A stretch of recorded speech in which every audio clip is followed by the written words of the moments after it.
Listen to part of a lecture in a psychology class.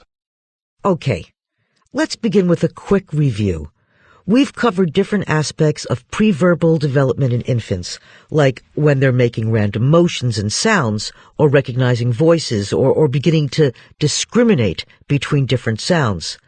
But with everything we've talked about so far, the baby's mostly reacting to what its caregiver does. And aside from expressing basic needs, the baby really isn't initiating communication. So, today we'll see how babies start to become active partners with their caregivers. For the first 7 or 8 months, the baby responds to stimuli, but we don't see intentional attempts to communicate. What I mean is, apart from their immediate needs, babies don't communicate anything about the world around them. Then, typically, at about 9 months old, the baby enters a new and important stage in normal communicative development, and will begin to engage with others as an active participant. And this is essential for real intentional communication. To understand what's going on here, let's look at something called joint attention. So, the ability to share a focus of attention with someone else, that's joint attention. 2 or more people have a connected awareness of the same thing. And in just a few minutes, we'll watch a video about babies beginning to use this vital skill. We'll see how using joint attention begins to lead towards intentional communication. But where does an infant learn this skill? Well, from its adult caregiver. The infant begins to follow the gaze of the adult, to try to see what the adult is focusing attention on, and to share with the adult the experience of looking at this object. Babies may do this for several months, and by looking back and forth between the object of focus and the caregiver, the baby is able to coordinate eye contact and a focal point with someone else. First, by just following the caregiver's gaze, and later, at around 9 months or so, by making sounds or using gestures, like pointing at what they're both looking at. And here it becomes apparent that the infant is intentionally trying to communicate its desires and interests.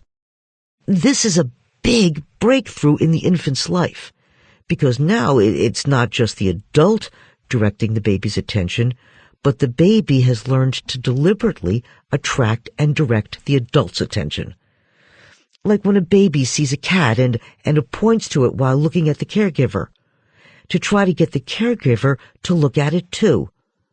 Another example, when my niece wants a toy that's out of reach, she looks her dad in the eyes, makes a noise, and points to the toy.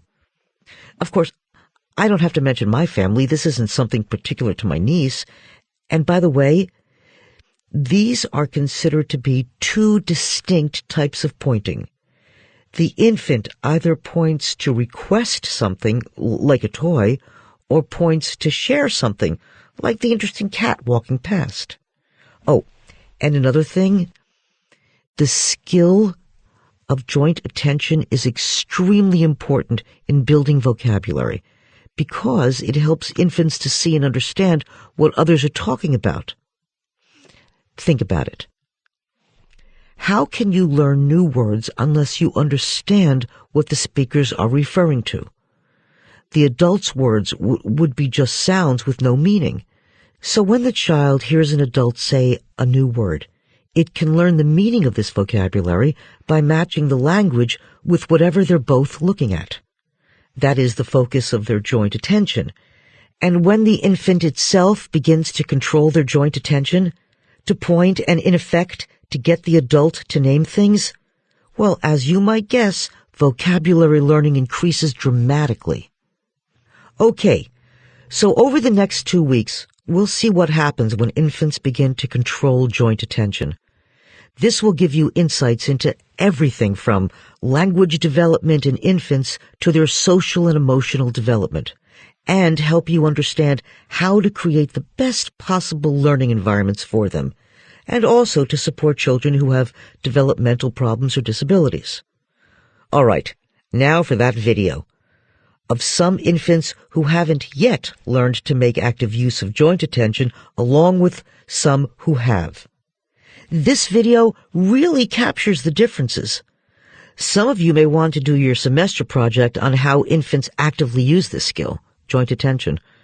So notice the kinds of situations the researchers in the video make use of to get the infants to demonstrate their joint attention skills. That might prove helpful for when you yourselves work with the group of infants in your project.